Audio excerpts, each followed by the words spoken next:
Не жазып жатсың?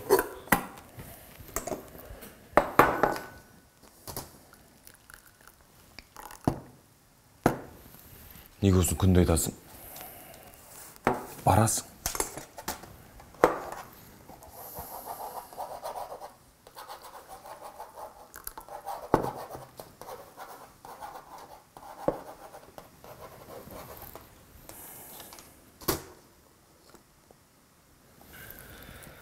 Айсұлтан, олар сені түсінсін, түсінбесін, сен бару керексің, оқу керек саған.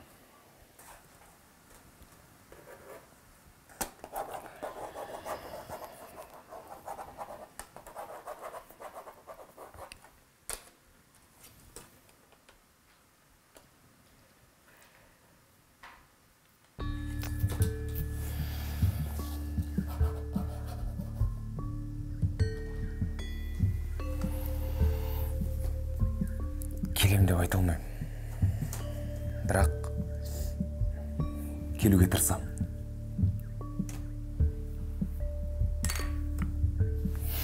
Бәде. Шай іш.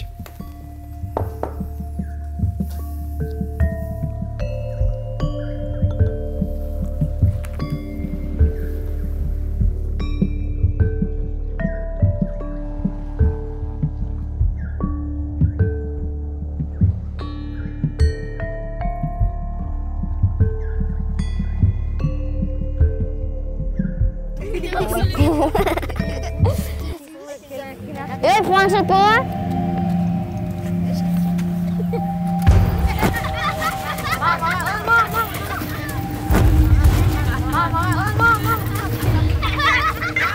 Планшет бала? Не болды? Бірде-бір дыбысын шықпады ғой. Жарыста да дәл осы сені күтеді. Али, қане, көрсетейікші қалай ойнау керек. Ананы қара. Сендер не сөйтіп көрсіңдер? Түспеңдер оған. Сенде бәрі дұрыс па? Неге үндемейсің?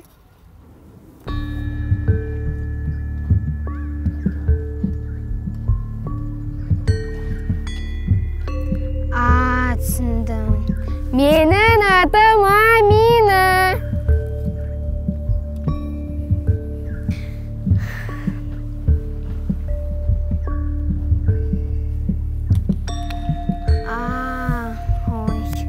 Жүр, қазір сабақ басталады.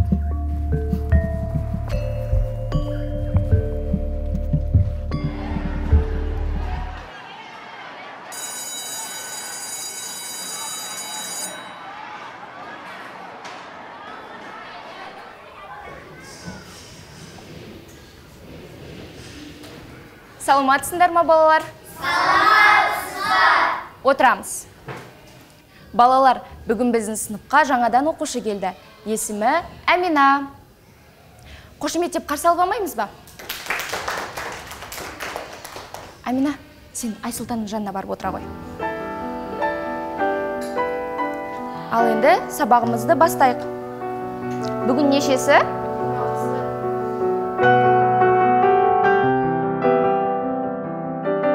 Міне, осылай мен Айсұлтан деген дос таптым.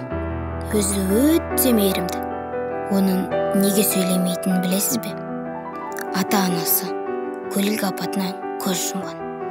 Сол сәттен қоршаған ортамен байланысты үзді. Ол футбол ойнағанды қатты жақсы көреді. Маған да үйретті. Осылайша біз көп уақытты бірге өткізетін болдық.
Айсұлтан, мен сені дос тапқаныма қуаныштымын.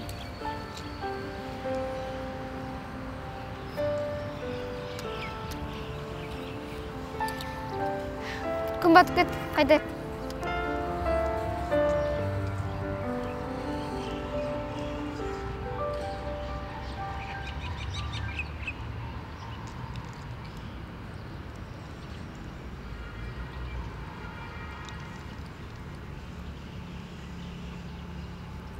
Шанель, Ау, мені кешірші. кешірімді менен емес, Айсұлтаннан сұра. Сен білесің бе оның неге сөйлемейтінін? Жоқ. Сенің анаң бар, Жомарт. Ол қасында бір өзі болса да. Ал Айсұлтанда ағасы ғана. Ата-анасы қайтыс болғалы сөйлемейді. Ол кінәлі емес қой тағдырының солай болғанына. Кешірім сұра, Жомарт. Олай болмайды. Түсіндім. Мен де білмедім ғой. Ол мен айтып тұрған жалғыз анам. Я, дұрыс айтасың. Анам менде бір түйір, жалғыз ғана. Мен оның қорғаны болу керек. Түсінгенің жақсы. Кеш батты. Үйге қайтайық. Жомарт, мен шарап салғым келмей ме? Әрине. Кеттік.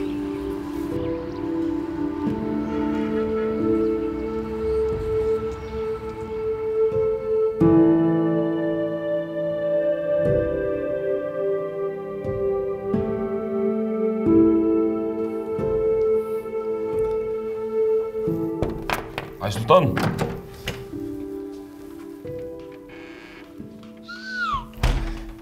Не жазып жатсың?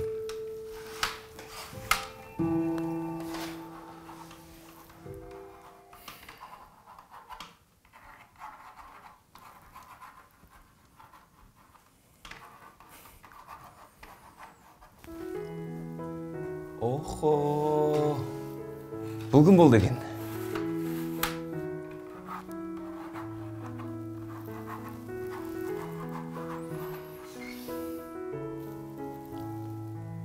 Амина ма? Қой, досым. Достық деген ол үлкен сыйлық. Бірақ дәл қазір Аминаны қоя тұр. Жүр кеттік шай ішейік. Жігіт өскенде. Қарның ашқан шығар сен.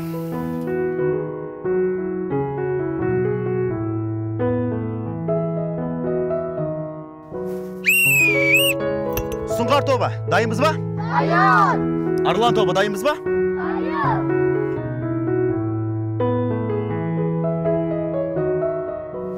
Басеге түсінесіз бе? Мен үшін маңызды сәт бармасам болмайды. Түсінесіз бе деймін? Иә, мен бәрін де түсінем. Бірақ жұмыстың аты жұмыс. Балам, Айсұлтан саған аманат. Сен мақтысың, бауырыңды ренжітпе. Бір-бірлеріңде тек екеуің барсыңдар. Ұмытпа, сен мақтысың. Сау болыңыз ендеше. Олай болса, балалар, мектеп абыройы сендерге байланысты. Сәттілік.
тайм аяқталды. Есеп 1-1.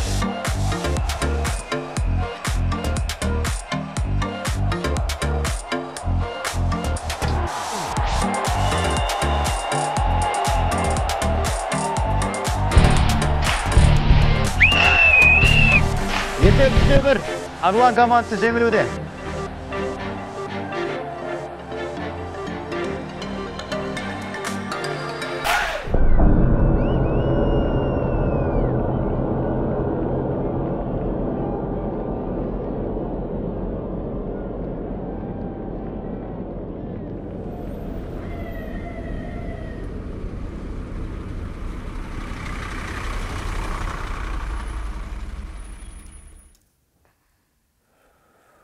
Ояндың ба?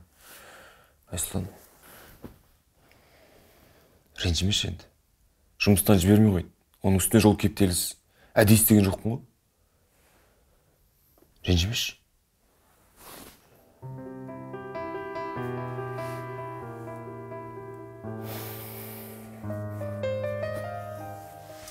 Жарайды.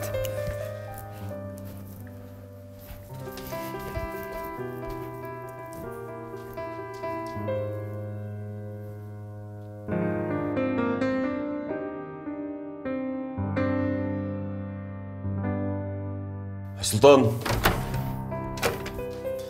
Айсұлтан. Айсұлтан. Айсұлтан.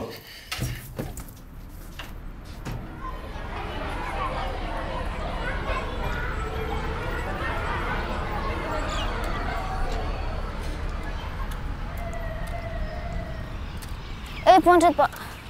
Айсұлтан, кеше үшін кешірім сұраймын. Айсұлтан, сен бізді қатарымызға қосылсай, кеше күшті ойнадық. Кеттік.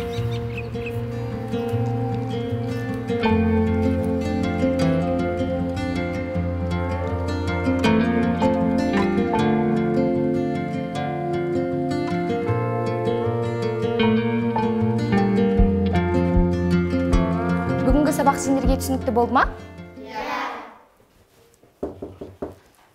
Саламатсыз ба? Саламатсыңдар ма, балалар? Саламатсыз ба? Отыра қойыңыздар. Балалар, мектеп бойынша мейірімділік тақырыбында үлкен іс-шара болады. Осы іс-шараға топ-топқа бөлініп, жақсылық жасап, жарысайық балалар. Түсінікті ма? Жақсы, керемет. Сабағыңызды жалғастыра беріңіз. Рахмет. Сау болыңыздар. Сау болыңыз.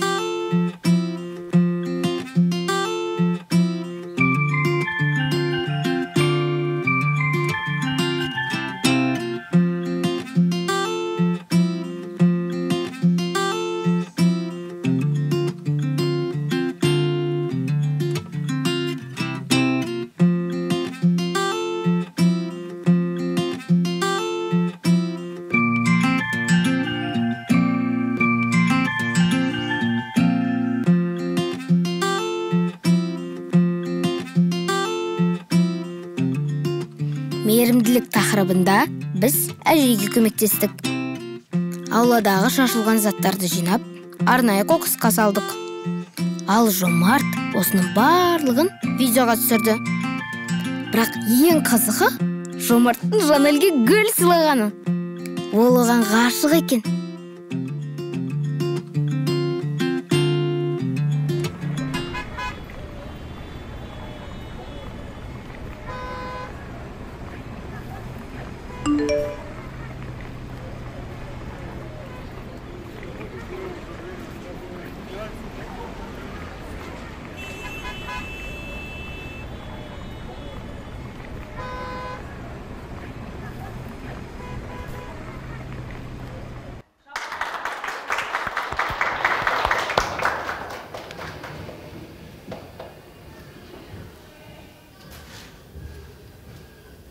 Біздің команда 2 топтан құралады. Ол 5Б және 6 сынып оқушылары.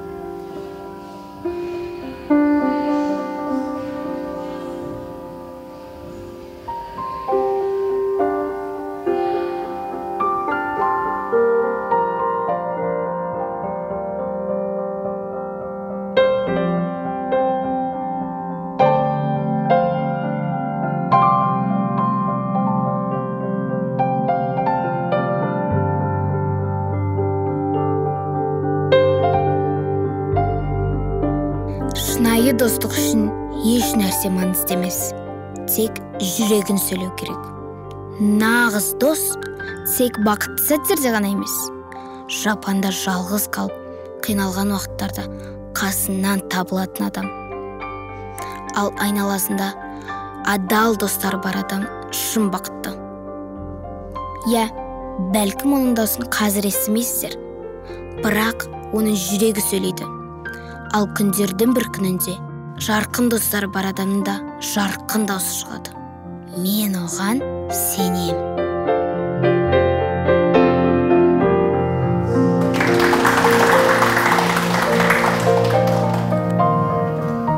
Амина.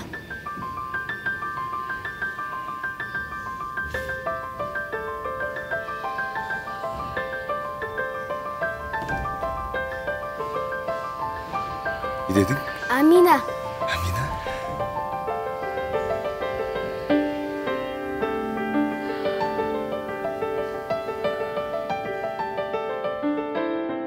Анам кеткелі үнсіздік әлемімді ұзақ жағалады. Әлем маған тым шуы, ал менің ішім тым тыныш еді. Бірақ менің жанымдағы осы достарым менің үнсіздігімді де ести алды. Енді мен жалғыз емеспін. Менің достарым бар. Олар менің даусымды ғана емес, жүрегімнің үнін әлемге қайта жаңартты.